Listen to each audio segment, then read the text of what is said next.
Bapak Ibu saudara-saudara yang terkasih dalam Kristus, gereja berkembang karena salah satu sebab option for the poor, preferential option for the poor, berpihak pada kaum miskin. Mengapa berpihak pada kaum miskin? Gereja bisa berkembang. Inilah sebabnya. Bapak Ibu saudara-saudara yang terkasih, Allah sungguh baik hati kepada kita semua. Terbukti bahwa kehidupan kita semua dijamin oleh Allah. Apa yang tidak ada pada diri kita, semua ada. Kesempatan-kesempatan, peluang-peluang, semua ada. Mohon kesadaran ini tumbuh makin hari makin besar, supaya kita bisa memberi sesuatu kepada Tuhan. Bapak Ibu saudara-saudara yang terkasih, karena option for the poor tadi, keperpihakan kepada orang miskin, gereja menjadi berkembang. Siapa lagi yang menjadi andalan orang miskin? Tidak ada. Dalam Injil tadi dikatakan, manusia tidak mungkin diandalkan karena manusia condong ingin memperbesar dirinya. Semua kekayaan dunia ingin dimiliki, orang lain minggir. Bapak Ibu saudara-saudara yang terkasih, manusia rakus, geragas, semua ingin dimiliki. Contohnya banyak sekali. Sudah punya sepeda, ingin sepeda motor. Sudah punya sepeda, ingin mobil. Sudah mobil, ingin banyak lagi. Kok tidak kurang-kurang dalam dirinya. Inilah sebabnya maka Bapak Ibu Saudara, mengandalkan manusia itu hanya kekosongan biasa. Maka Bapak, hanya Allah yang dapat diandalkan oleh kaum miskin. Sejak dalam perjanjian lama maupun perjanjian, Allah selalu peduli kepada perjalanan kaum miskin yang disebut Anawim. Orang yang keluar dari jajahan Romawi, jajahan Persia, Babel, yang tinggal di Palestina. Semua yang lain tidak mau tinggal, hanya sisa-sisa kecil. Inilah Anawim. Karena itu dipelihara oleh Allah, dibesarkan di Kanaan, menjadi tumbuh besar. Bapak Ibu saudara-saudara yang terkasih, apa dalam bacaan pertama tadi, Elia, tentu saja si janda miskin dengan anaknya sudah putus asa dalam hidupnya. Ada peristiwa paceklik, masa kekeringan berkepanjangan, kurang lebih 6 bulan, mungkin sampai 1 tahun. Masa kering. Maka dari itu tadi itu tepung untuk terakhir kali di panas, lalu makin hari untuk dimakan, itu terakhir kali makan. Setelah itu habis. Tapi Elia berkata, tidak begitu. Allah pasti membantu. Apa yang ada dalam tepungmu tidak akan habis. Minyak dalam buli-buli tidak akan habis. Jalankan hidup ini terus menerus. Itulah nasihat dalam janda si Sarfat. Janda miskin juga begitu.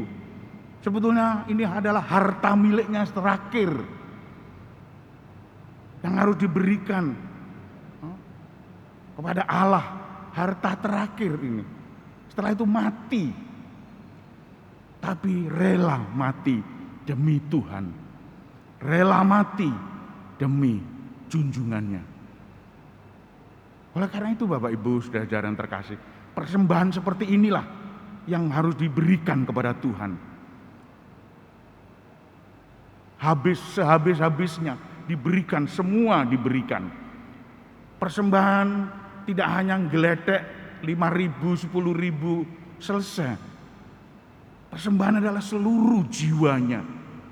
Meskipun uang tidak diberikan untuk kolekte, tapi hidupmu, hidup Bapak Ibu sekalian, mari melihat kenyataan sosial ini. Itu kenyataan sosial lebih banyak yang dibutuhkan daripada uang kita yang kita berikan kotak persembahan itu. Inilah yang dituntut untuk persembahan-persembahan. Bukan hanya persepuluhan, apa persepuluhan itu? Seluruh hidupnya diberikan untuk Tuhan. Bapak Ibu saudara yang terkasih, mengapa seluruh hidup kita berikan untuk Tuhan? Karena kita sungguh-sungguh tergantung dari Tuhan. Semua milik kita ada di dalam Tuhan. Tuhan yang memberi, Tuhan yang mengambil. Iman saat itu, terpujilah nama Tuhan. Iman begitu mendalam. Tuhan yang memberi, Tuhan yang milik, semua ini milik Tuhan. Termasuk hidup dan mati. Termasuk hidup dan mati milik Tuhan. Maka Bapak Ibu saudara yang terkasih, marilah kita lihat kenyataan sehari-hari. Banyak orang yang menuntut dan menuntut. Sebetulnya dalam negara ini tidak perlu menuntut. Kita hanya bisa bekerja dan bekerja dengan fasilitas yang ada. Jangan bertanya apa yang negara berikan. Bertanyalah apa yang saya berikan untuk negara, untuk rakyat kita. Kata-kata yang indah. Bapak Ibu, saudara-saudara yang terkasih, semoga hal ini terjadi dalam diri kita di tengah-tengah pandemi seperti ini. Sudah lumayan ini pandemi, sudah merosot. Level 1, level habis mungkin sekarang. Hijau. Kita tinggal sekarang adalah memberi kepada orang lain. Yang dipentingkan untuk memberi, jangan menerima. Memberi.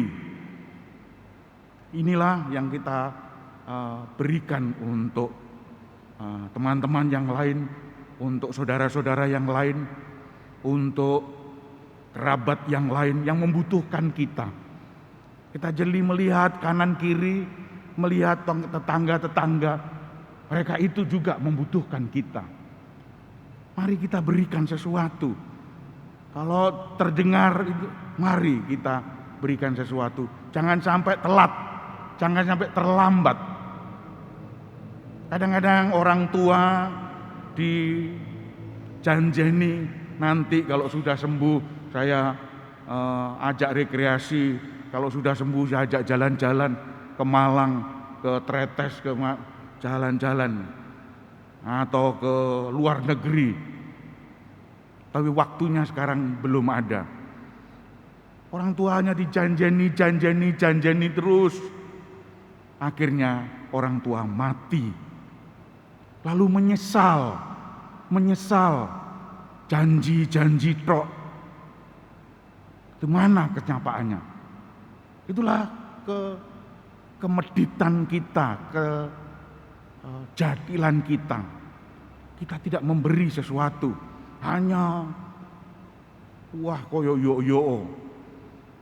Bapak Ibu, saudara-saudara yang terkasih, ini kenyataan yang saya dengarkan dari umat. Ya bukan umat SMTB, umat sana Ponorogo, bukan umat sini. Mungkin saja terjadi umat sini. Maka Bapak Ibu saudara-saudara yang terkasih, mari kita mumpung masih diberi kesempatan untuk hidup, kita diberi kesempatan untuk berbakti kepada Tuhan. Segala kita berikan untuk Tuhan. Nah, untuk kita sendiri bagaimana, Romo? Untuk kita sendiri pasti ada. Kalau kita bisa memberi, orang lain akan tergerak hatinya untuk memberi kepada diri kita. Percayalah, kalau tidak ada iman yang besar seperti ini, iman umat Katolik selalu pendek-pendekannya. Harus dibesarkan, harus dibesarkan. Harus sekali-kali seperti itu. Oleh karena itu, Bapak Ibu, saudara-saudara yang terkasih, marilah kita hening sejenak. Kita mohon kekuatan kepada Tuhan agar kita diberi kemampuan untuk memberi dan memberi. Hanya dengan cara ini Allah akan bangga dengan diri kita, karena Allah sudah mati wafat di salib untuk diri kita. Tuhan memberkati kita. Amin.